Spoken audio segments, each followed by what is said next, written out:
السلام علیکم ورحمۃ اللہ وبرکاتہ۔ میں امید کرتا ہوں کہ آپ سب خیر و عافیت سے ہوں گے۔ تو آج کا جو ہمارا سبق ہے وہ ہے سبق نمبر 3، مخرج کی تعریف۔ اس سے پہلے ہم نے جو سبق پڑھا تھا وہ تھا حرفوں کی تعریف کیا ہے، یعنی حروف تہجی کے کیا نام ہیں اور حروف ہجا ان کو کیوں کہتے ہیں، حروف مفردات کتنے ہیں اور کسے کہتے ہیں۔ ٹھیک ہے، تو آج کا جو ہمارا سبق ہے وہ ہے مخرج کی تعریف، یعنی مخرج کہتے ہیں نکلنے کی جگہ، یعنی جس جگہ سے کوئی حرف نکلتا ہے وہ اس کا مخرج ہوتا ہے۔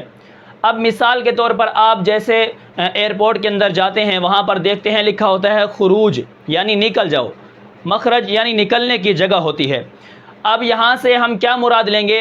ہم یہ لیں گے کہ جس جگہ سے کوئی حرف نکلتا ہے وہ اس کا مخرج ہوگا۔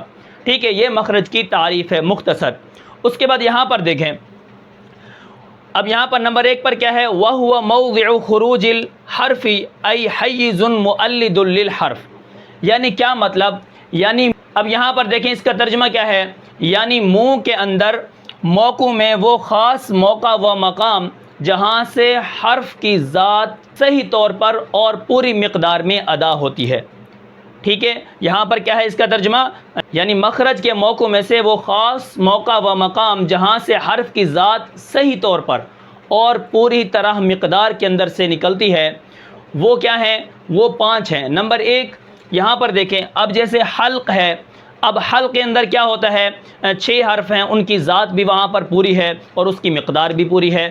اقصائے حلق ہے، ادنائے حلق ہے، اسی طرح وسط حلق ہے۔ تو ان سے جو حمزہ عین ہا غین خا نکلتے ہیں حروف حلقی، تو ان کو حلقی اس لیے کہا جاتا ہے کہ یہ حلق سے نکلتے ہیں، یہاں سے با اعتبار ذات کے مکمل طور پر یہ ادا ہوتے ہیں۔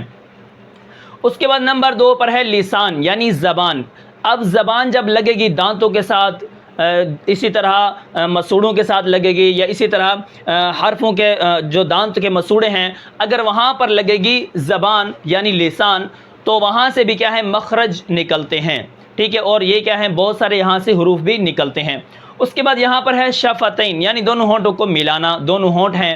ٹھیک ہے، جیسے قرآن کے اندر بھی ذکر ہے وَلِسَان وَشَفَتَین، یعنی ہم نے آپ کو زبان بھی دی ہے اور کیا دیے ہیں؟ دونوں ہونٹ بھی دیے ہیں۔ اب شفتین دیکھیں، شفتین کے اندر با، میم، ٹھیک ہے، واو، اب یہ جو حرف ہیں یہ شفتین سے نکلتے ہیں۔ اور اس طرح جوف ہے، جوف دہن یعنی منہ کے اندر کا خالی حصہ، اس سے الف اور واو اور یا نکلتے ہیں جو حروف مدہ ہوتے ہیں، حروف ہوائیہ بھی ان کو کہتے ہیں۔ اس کے بعد خیشوم یا ناک کا بانسا، اس سے غنہ نکلتا ہے۔ ٹھیک ہے، تو یہ مخرج کی تھوڑی سی تعریف ہے، یعنی یہاں سے جو مخرج ہیں یہاں سے باعتبار اپنی ذات اور مقدار کے پورے یہاں سے ادا ہوتے ہیں، اور ان کو اصول مخارج بھی کہا جاتا ہے۔ دیکھیں، اور مخرج حرف کے لیے وزن و مقدار و ذات و حقیقت، اصل، علت اور سبب معلد کے درجہ پر ہے، یعنی جب ہم مخرج کو ادا کریں گے، حرف کو نکالیں گے، کوئی نہ کوئی سبب وہاں پر موجود ہوگا۔ اب یہاں پر ایک مناظرہ ہے جو حضرت امام ابو حنیفہ کا ایک معتزلی سے مناظرہ ہوا تھا، جو کہتا تھا کہ یہ جو دنیا کا افعال ہیں، کام ہیں، خود بخود ہو جاتے ہیں، خود بخود ہوتے ہیں، ان کے لیے کوئی سبب نہیں ہے، کوئی چیز نہیں ہے، کوئی محنت نہیں ہے، کوئی مشقت نہیں ہے۔ ٹھیک ہے، ہر انسان اپنی افعال کا خود خالق ہے۔ تو حضرت امام ابو حنیفہ نے ان سے فرمایا کہ آپ ایسا کرو، آپ نا با کو ہا کے مخرج سے نکال کے دو۔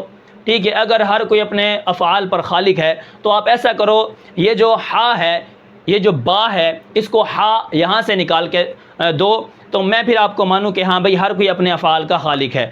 تو جب اس نے یہ سنا آ با، جب تک ہونٹ نہیں ملیں گے با ادا نہیں ہوگا۔ ٹھیک ہے، یہ سبب ہے، اسی طرح یہ کیا ہے؟ حقیقت ہے، ذات کے اعتبار سے ہے، مقدار کے اعتبار سے یہ سبب معلد پر ہے۔ ٹھیک ہے، تو یہاں پر آپ دیکھیں تو با ادا اس سے نہیں ہوا اور وہ حیرت زدہ ہو گیا اور مناظرہ جو تھا وہ ہار گیا۔ با کو ہا کے مخرج سے نکال کر دکھاؤ، یہ کیا تھا؟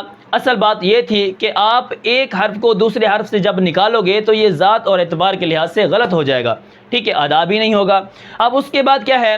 اب اس کے بعد یہ ہے کہ قرۂ کرام لکھتے ہیں کہ مخارج حرف کے لیے بے منزلہ ترازو کے ہے۔ جس طرح ترازو کے اندر کوئی چیز تولی جاتی ہے کہ یہ زیادہ ہو گیا ہے، یہ کم ہو گیا ہے، اس کی آواز یہاں پر دھیمی ہو گئی ہے، یہاں زیادہ ہو گئی ہے، تو یہ بمنزلہ ترازو کے ہے۔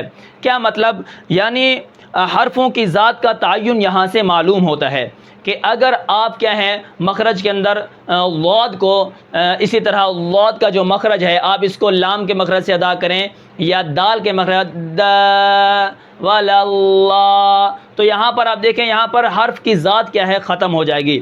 تو اسی طرح کیا ہے اگر مخرج میں کمی زیادتی ہو جائے تو حرف با اعتبار ذات کے ناقص ادا ہوتا ہے۔ جیسے یہاں پر آپ مثال لے لیں، ضاد کی مثال ہے، اگر آپ ضاد کو کروٹ جو ہے یہاں نہ لگائیں، یہاں پر آپ سرہ لگا دیں زبان کا، جیسے ولا اللہ ولا اللہ ولا اللہ ولا الذا، تو یہاں پر دیکھیں بہت سارا فرق ہو رہا ہے اور حرف ناقص ادا ہو رہا ہے۔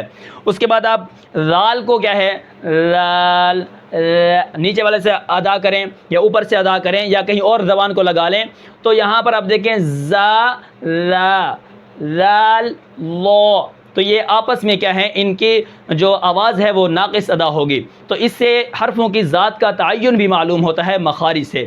تو یہ تھوڑی سی مختصر مخارج کی تعریف ہے جو میں نے آپ کو بتائی ہے۔